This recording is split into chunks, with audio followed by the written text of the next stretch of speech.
Études postsecondaires. Dans le but d'aider à éliminer l'écart au chapitre du revenu et de l'emploi, les autochtones ont besoin d'un accès accru aux études postsecondaires. Selon le recensement de 2011, seulement 8,7% des membres des Premières Nations, 5,1% des Inuits et 11,7% des Métis possèdent un diplôme universitaire. Le vérificateur général du Canada a formulé le commentaire suivant.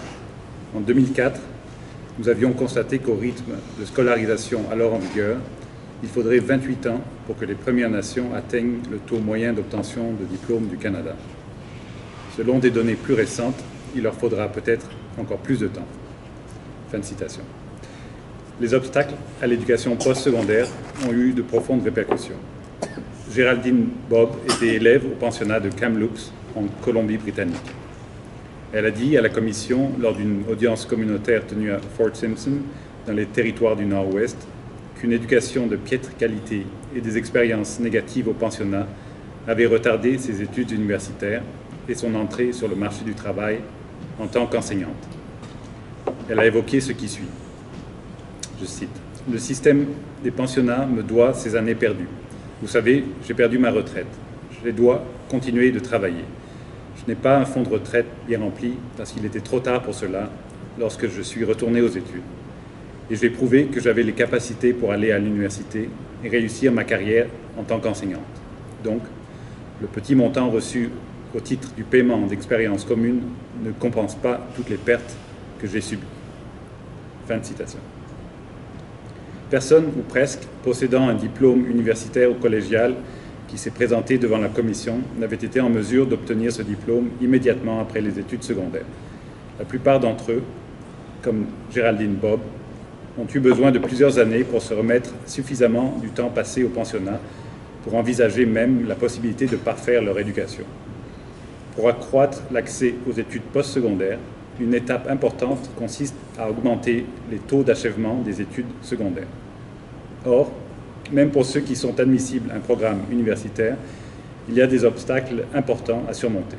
Le financement versé par le gouvernement fédéral pour les études postsecondaires est soumis au même plafond de 2% imposé aux écoles primaires et secondaires depuis 1996. Le Conseil en éducation des Premières Nations estime que plus de 10 000 élèves des Premières Nations sont actuellement en attente d'un financement pour leurs études postsecondaires et qu'il faudrait un montant additionnel de 234 millions de dollars pour éliminer ce retard et répondre aux demandes actuelles. Les obstacles financiers et autres difficultés avec lesquelles les Autochtones sont aux prises lorsqu'il est question d'étudier dans un établissement d'enseignement postsecondaire privent la main-d'œuvre canadienne de travailleurs sociaux, d'enseignants, de travailleurs en soins de santé, de commerçants, de professionnels juridiques et autres qui pourraient aider à redresser les torts causés par les pensionnats indiens. Appel à l'action, numéro 11. Nous demandons au gouvernement fédéral de fournir un financement adéquat pour remédier à l'insuffisance des places disponibles pour les élèves des Premières Nations qui souhaitent poursuivre des études postsecondaires.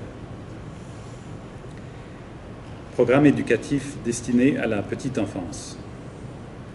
Les familles autochtones continuent de souffrir d'un manque généralisé de programmes éducatifs destinés à la petite enfance.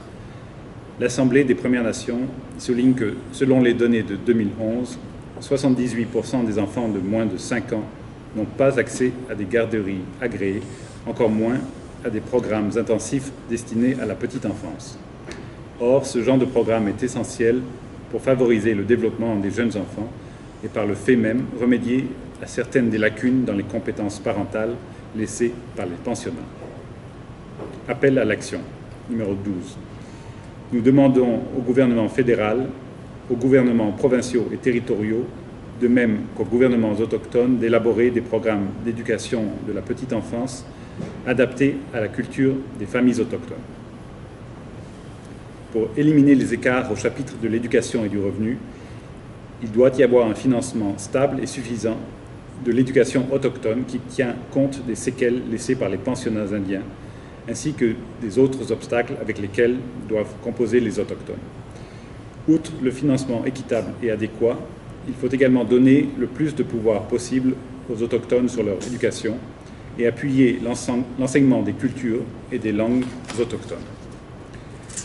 Ces mesures, dans le domaine de l'éducation, offriront une perspective réaliste de réconciliation fondée sur l'égalité et le respect.